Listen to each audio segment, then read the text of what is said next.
दोस्तों स्वागत है आपका एक बार फिर से ज्ञान सागर बाय प्रेम प्रकाश में। दोस्तों हर बार की तरह इस बार भी भारतीय राज्य व्यवस्था के कुछ ऐसे टॉपिक जो बहुत ही महत्वपूर्ण है competitive exam of point view से, तो इनका आज हम डिस्कशन करने जा रहे हैं। करीबन 25 वीडियो इसकी अपलोड हो चुकी है और न्यू लर्नर्स जो जुड़े हैं, जो तैयारी कर रहे हैं वेरियस टाइप्स ऑफ एग्जाम्स की, कॉम्पिटिटिव एग्जाम्स की, प्रतियोगिता परीक्षाओं की, तो वो जरूर इनको देखें और इनसे जुड़े ताकि आपको कंप्लीट जो है सॉल्यूशंस भारतीय राज्य व्यवस्था, इंडियन पॉलिटी या इंडियन कॉन्स्टिट्यूशन का मिल सके। तो आइए शुरू करते हैं। हमारा नेक्स्ट टॉपिक जो है संघ भाग 5 चल रहा है हमारे पास, संघीय कार्यपालिका। और संघीय कार्यपालिका में आज हम पढ़ने जा रहे हैं वो है केंद्र व राज्यों के संबंध, अर्थात relationship of central and state government. ये आज हम पढ़ने जाएंगे। तो सबसे पहले क्यों जरूरत पड़ी है केंद्र व राज्यों के संबंध की? क्योंकि अगर हम संविधान की अनुसूची 7 की बात करते हैं, अनुसूची 7 schedule of Indian constitution 7 schedule, अनुसूची 7 की बात करते हैं तो उसमें कहा गया है डिवीजन ऑफ पावर, या हम कह सकते हैं शक्ति का पृथक्करण, शक्ति का बंटवारा, डिवीजन ऑफ पावर। और जब शक्तियों का बंटवारा ढंग से होगा, अच्छे तरीके से होगा, तो केंद्र और राज्य के जो संबंध है ना वो भी अच्छे रहेंगे। लेकिन अगर हम सत्ता की बात करते हैं, पावर की बात करते हैं, तो दो चीज आपको समझनी पड़ेगी। एक तो होता है सत्ता का केंद्रीकरण, सत्ता का केंद्रीकरण जिसको हम कहते हैं सेंट्रलाइजेशन ऑफ पावर, और दूसरा होता है सत्ता का विकेंद्रीकरण, अर्थात विकेंद्रीकरण का मतलब है डिसेंट्रलाइजेशन ऑफ पावर। तो अगर हम थोड़ा इतिहास में जाते हैं तो खास तौर से अगर मुगलों की बात करते हैं तो मुगलों में जो है सत्ता का सेंट्रलाइजेशन था, सत्ता का केंद्रीकरण था। लेकिन जैसे हम आजादी की तरफ आते हैं या फिर हम प्राचीन इतिहास में जाते हैं तो आपने मौर्य साम्राज्य पढ़ा होगा या फिर गुप्त काल पढ़ा होगा, तो उनमें सत्ता का क्या था, विकेंद्रीकरण कर दिया गया था। और आधुनिक लोकतंत्र की बात करते हैं तो अभी क्या है, सत्ता का विकेंद्रीकरण है। विकेंद्रीकरण का मतलब होता है सत्ता किसी गिने चुने लोगों के हाथ में ना रह करके और सत्ता का बंटवारा समान रूप से किया जा सके, वो कहलाता है कि डिसेंट्रलाइजेशन ऑफ पावर हम बोलते हैं। तो आज हम ये पढ़ने जा रहे हैं सत्ता के विकेंद्रीकरण, और इसका सीधा सीधा संबंध है सत्ता इसलिए विकेंद्रित की जाती है ताकि सेंट्रल गवर्नमेंट और स्टेट गवर्नमेंट का क्या बना रहे, एक अच्छा कॉम्बिनेशन बना रहे, मनमुटाव ना हो, विवाद ना हो, और राज्य और राज व्यवस्था सही ढंग से स्मूथ चले। और अगर हम संघीय प्रणाली की बात करते हैं, क्योंकि फेडरल सिस्टम है, भारत यूनियन है, यूनियन ऑफ स्टेट्स है, राज्यों का संघ है, तो जो संघीय प्रणाली है वो हमने कहां से ली है? मैंने भारतीय संविधान के विदेशी स्रोत में भी बताया था, कनाडा से। कनाडा से जो ये व्यवस्था है ये हमने ली है। क्लियर यहां तक? अब हम आते हैं केंद्र और राज्य संबंध के लिए। अनुसूची 7 में जो कहा गया है कि शक्तियों का क्या हो जाएगा, शक्तियों का बंटवारा, डिवीजन ऑफ पावर, शक्तियों का बंटवारा। और इसको ध्यान में रखने के लिए हमने 3 शक्तियां संविधान में प्रावधान किया है उनका। सबसे पहले हमारे पास आती है संघ सूची, जिसको हम कहते हैं यूनियन लिस्ट। दूसरी हमारे पास आती है राज्य सूची अर्थात स्टेट लिस्ट, और तीसरी हमारे पास होती है समवर्ती सूची अर्थात कॉन्करेंट लिस्ट, समवर्ती सूची, कॉन्करेंट लिस्ट। और समवर्ती सूची जो है हमने ली है ऑस्ट्रेलिया से, ऑस्ट्रेलिया से कॉन्करेंट लिस्ट ली है। इन तीनों सूची के अलावा संघ सूची, राज्य सूची, समवर्ती सूची, एक और भी है जिसे हम कहते हैं अविशिष्ट शक्तियां, अविशिष्ट शक्तियां। इंग्लिश में इसको हम बोलते हैं रेजिड्यूरी पावर। और जो अविशिष्ट शक्तियां हैं ये केवल और केवल केंद्र सरकार के पास होती है, सेंट्रल गवर्नमेंट के पास होती है। कई बार क्वेश्चन इस तरीके से पूछा जाता है, भारत कहने में तो राज्यों का संघ है, लेकिन जो शक्तियों का प्रवाह है ना वो एकीकृत है। और बात भी सही है, एकीकृत कैसे है? सबसे ज्यादा पावर संघ सूची में है, सेंट्रल गवर्नमेंट को है। समवर्ती सूची में ऐसे विषय है जिस, अच्छा एक बार देखो, संघ सूची में कानून कौन बना सकता है? केवल केंद्र सरकार। राज्य सूची में कानून कौन बना सकता है? राज्य सरकार। समवर्ती सूची में कानून कौन बनाएंगे? संघ और राज्य दोनों मिलकर कानून बनाएंगे। लेकिन अगर किसी मुद्दे पर, कोई इश्यू पर विवाद होता है तो फाइनल डिसीजन किसका होगा? केंद्र सरकार का होगा। इन तीनों सूची के अलावा रेजिड्यूरी पावर किसको दे दी गई है? केंद्र सरकार को। इसलिए हम कह सकते हैं कि जो सेंट्रल गवर्नमेंट है that is more powerful than या कंपैरिजन टू स्टेट गवर्नमेंट। ठीक है, तो इतना आपको समझ में आ गया होगा। ऐसे ही एक क्वेश्चन और आता है, India is union of states, लेकिन अगर न्यायिक शक्तियों की बात करें तो एकीकृत है। तो एकीकृत कैसे है? मैं आपको सुप्रीम कोर्ट और हाई कोर्ट पढ़ा चुका हूं, क्योंकि जो पावर है सर्वाधिक वो किसके पास है? सर्वोच्च न्यायालय के पास है, जैसे पावर केंद्र सरकार के पास है। तो यहां तक क्लियर हो गया जो कंसेप्ट है इसका। अब हम बात करते हैं, तीनों सूचियों के बारे में पढ़ते हैं। यहां से क्वेश्चन अक्सर आते ही आते हैं। जैसे हम संघ सूची की बात करते हैं, यूनियन लिस्ट की बात करते हैं, तो यूनियन लिस्ट में ऐसे कितने विषय हैं ये थोड़ा हमें जानना पड़ेगा।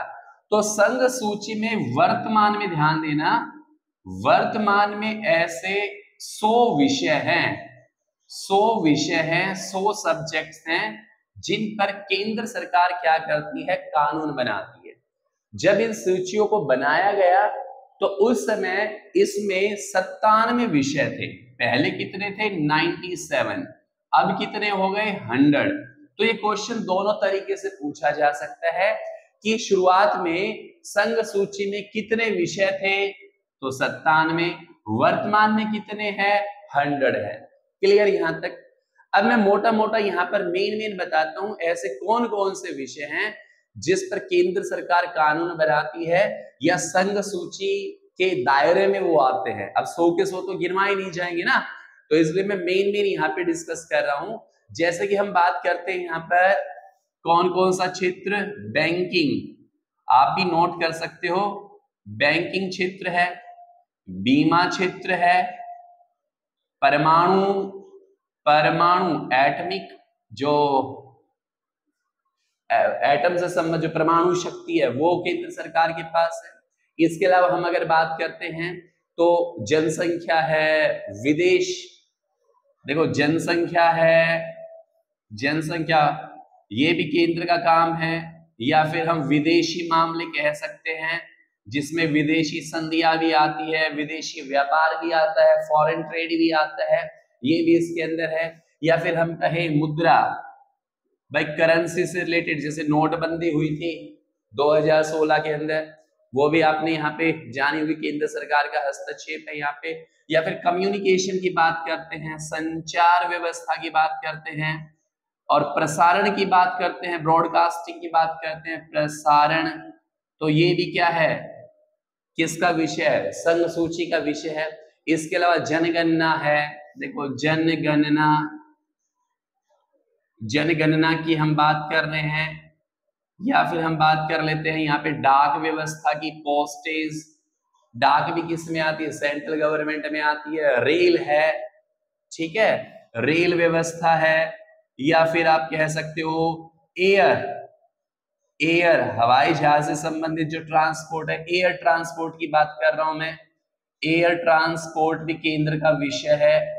या फिर मैं बात करता हूं यहाँ पर वाटरवेज, है ना, जल राजमार्ग की बात कर रहा हूं, या जल मार्ग की बात कर रहा हूं, राजमार्ग, जल राजमार्ग, वाटरवेज जिसे बोलते हैं, इत्यादि।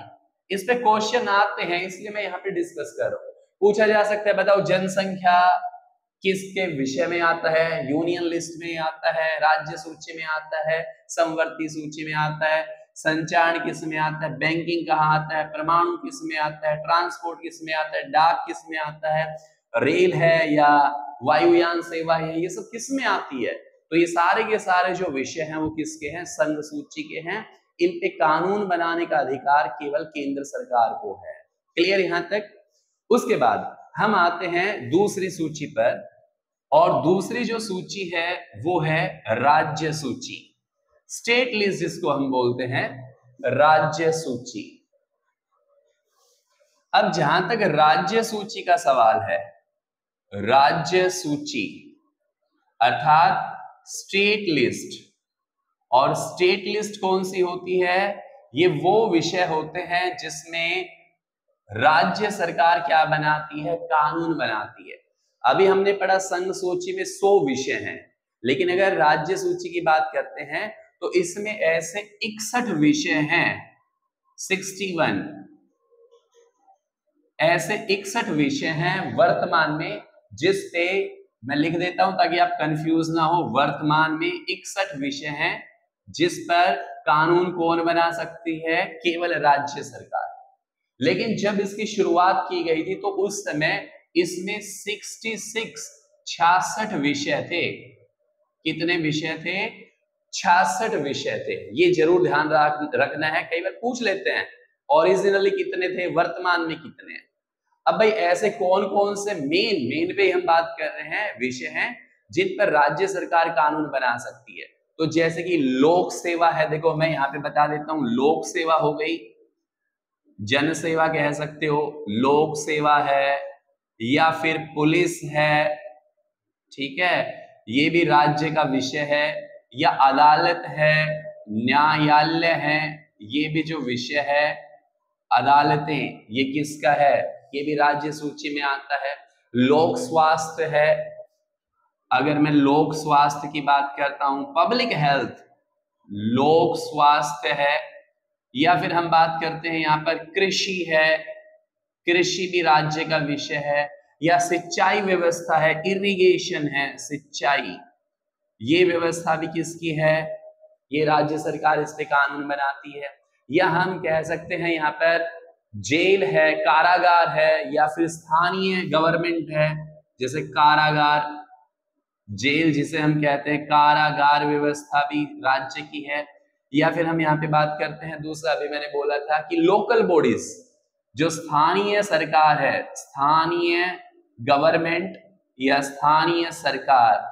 आपको पता है सरकार 3 तरह की होती है, केंद्र सरकार, राज्य सरकार और लोकल बॉडीज। लोकल बॉडीज में आप पढ़ते हो स्थानीय ग्रामीण स्वशासन, जिसमें ग्राम सभा, ब्लॉक समिति, पंचायती राज आता है। दूसरा होता है स्थानीय शहरी स्वशासन, जिसमें होता है कि आप कह सकते हो नगर पालिका, नगर परिषद या फिर नगर निगम। तो ये सब केंद्र सरकार की बजाय राज्य सरकार के हाथ में यहाँ पर ये दे रखे हैं। इसके अलावा हम बात करते हैं थिएटर की, बात कर लेते हैं थिएटर।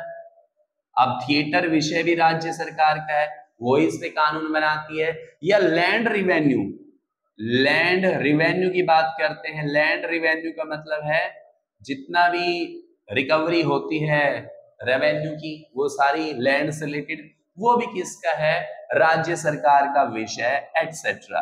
तो ये मेन आपको ध्यान में रखना है, ये विषय जो है ये किस में आ जाते हैं? राज्य सरकार में आ जाते हैं, राज्य सरकार के अधीन आते हैं। इन ऐसे विषयों पर, ऐसे 61 विषय पर कानून बनाने का अधिकार किसका है?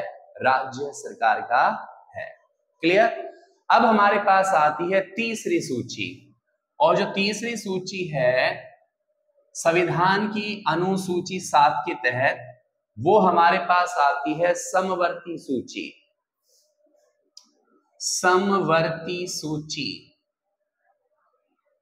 समवर्ती सूची, इंग्लिश में इसे हम कहते हैं कॉनकरेंट लिस्ट। कॉनकरेंट लिस्ट, समवर्ती सूची की अगर हम यहां पर बात करते हैं तो देखो, अभी हम बात करें समवर्ती सूची की, तो समवर्ती सूची के अंदर वर्तमान में 52 विषय हैं, 52 विषय हैं, जिस पर क्या कर सकती है? केंद्र और राज्य सरकार मिलकर कानून बनाते हैं। और जब इसकी शुरुआत हुई थी ना, उस समय इसमें 47 विषय थे। थोड़ा ध्यान रखना, अभी वर्तमान में मैं यहाँ पे लिखता हूं ताकि आपको कंफ्यूजन ना हो, वर्तमान में इसमें 52 विषय है और शुरुआत में 47 विषय। अब यहाँ पर समवर्ती सूची जो है ना, इस पे कानून कौन बनाएगा? केंद्र और राज्य सरकार दोनों मिलकर कानून बनाती है। और ध्यान रखना, अगर कोई विवाद होता है तो केंद्र सरकार का ही फैसला जो है अंतिम होता है। और समवर्ती सूची जो हमने ली थी वो ऑस्ट्रेलिया के संविधान से ली है। अब हम बात करते हैं कि समवर्ती सूची में ऐसे कौन कौन से जो विषय हैं वो यहाँ पर आते हैं। जैसे हम बात करते हैं राष्ट्रीय राजमार्ग, आप कहते हो नेशनल हाईवे, राष्ट्रीय राजमार्ग, नेशनल हाईवे की बात हो गई यहाँ पर। ये किसका विषय है? दोनों का विषय है। या फिर हम बात करते हैं क्रिमिनल लॉ। क्रिमिनल लॉ का मतलब क्या है? मैं दोनों लिख देता हूं, criminal as well as civil law. इसका मतलब है फौजदारी संबंधित या दीवानी संबंधित जो मामले हैं वो भी इन दोनों के ही हैं, दोनों के मिलाकर है। या हम बात करते हैं विवाह है, तलाक है, मैरिज है, या फिर हम बात करें डिवोर्स है, या फिर यहां पे बात करते हैं जनसंख्या नियंत्रण। ध्यान देना, जनसंख्या वैसे केंद्र का विषय है जनसंख्या, लेकिन हम जनसंख्या नियंत्रण की बात कर रहे हैं, जनसंख्या पॉपुलेशन कंट्रोल की बात कर रहे हैं, जो दोनों का विषय है। या फिर परिवार कल्याण, अगर फैमिली वेलफेयर की बात करते हैं, परिवार कल्याण, तो ये भी किसका विषय है? ये भी समवर्ती सूची के अंदर ही ये आता है। या बिजली कहें, पावर, इलेक्ट्रिसिटी, बिजली है, या फिर लेबर डिपार्टमेंट है, जो जितने भी मजदूर से संबंधित कोई काम है, लॉ है, लेबर लॉ है। या फिर हम ड्रग्स की बात करते हैं, दवा है, दवा भी इस सूची में आती है। या फिर हम न्यूज़पेपर, अखबार की बात करें, या फिर हम बात करते हैं यहाँ पर प्रेस की, प्रेस का मतलब है मीडिया, तो ये दोनों के ही विषय हैं एटसेट्रा। तो ये ऐसे विषय हैं मेन मैंने यहाँ पे बताया है जो समवर्ती सूची में आते हैं। अब एक और भी यहाँ पे क्वेश्चन आता है, एक 42वां संविधान संशोधन हुआ था 1976 में, और 5 ऐसे विषय थे जो समवर्ती सूची से हटाकर और कहाँ डाल दिए गए? ये डाल दिए गए राज्य सूची में। तो ये थोड़ा ध्यान रखना, 42वां संविधान संशोधन हुआ था, और ये संविधान संशोधन कब हुआ? 1976 में। और जो 5 विषय है ना, ये 5 विषय समवर्ती सूची से हटा करके और ये किस में डाल दिए गए? ये डाल दिए गए राज्य सूची में, राज्य सूची में डाल दिए गए। ठीक है। अगर ऐसे विषय की मैं बात करता हूं तो जैसे वन है, या फिर मैं बात करता हूं शिक्षा है, मेजरमेंट है, मापतोल है, और जंगली जानवर से संबंधित संरक्षण है, या न्यायिक प्रशासक है, ये सारी जो है किस में आएगी? राज्य सूची में आएगी। ठीक है। तो दोस्तों ये था आज का हमारा टॉपिक, बड़ा ही महत्वपूर्ण टॉपिक है, केंद्र और राज्यों के संबंध। आई थिंक ये आपको बिल्कुल समझ में आया होगा, किसी तरह की कोई समस्या नहीं रही होगी। तो मिलते हैं अपने नेक्स्ट वीडियो में, तब तक आप बने रहिएगा ज्ञान सागर बाय प्रेम प्रकाश में। Have a good day.